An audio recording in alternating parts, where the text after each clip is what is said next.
आपको पता है, राजा परीक्षित एक अखंड भूमंडल का राजा था और उसके पास क्या नहीं था?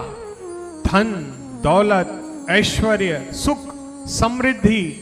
परंतु जब उन्हें श्राप दिया गया कि आज से 7वें दिन तुम्हारी मृत्यु हो जाएगी, तब वो कहां गए?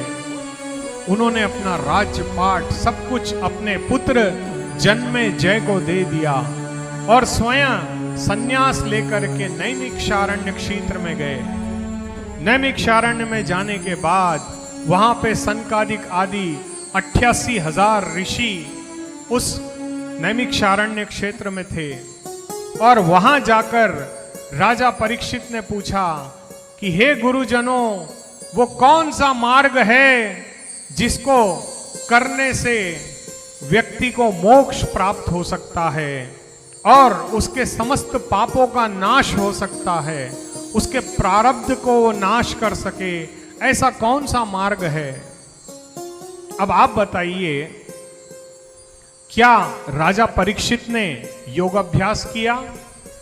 नहीं। क्या राजा परीक्षित ने हवन करवाया? नहीं। क्या राजा परीक्षित ने कीर्तन करवाया? नहीं। क्या राजा परीक्षित ने भगवान के नाम का जाप किया? नहीं।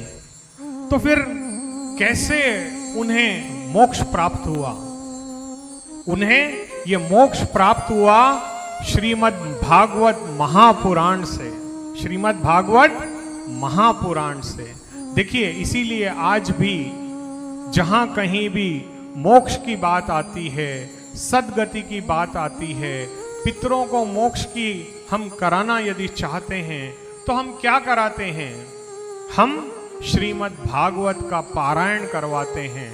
सप्ताह श्रवण की इसकी विधि बताई गई है। तो जब सप्ताह श्रवण श्री परीक्षित जी ने किया तो उनको मोक्ष प्राप्त हुआ। तक्षक ने आकर के जब राजा परीक्षित को डसा तो उनको उसका जहर मालूम तक नहीं पड़ा। क्यों?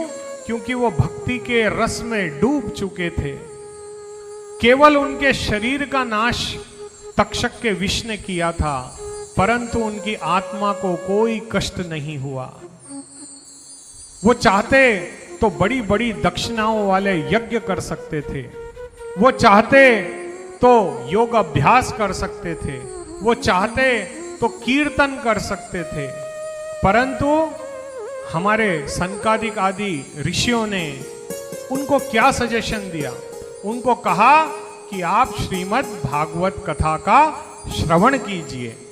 आपको पता है, अमृत का कलश लेकर के स्वयं देवराज इंद्र और समस्त देवता वहां उपस्थित हुए और सुखदेव मुनि जी से कहा कि हे सुखदेव मुनि, ये अमृत का कलश आप परीक्षित को दे दीजिए।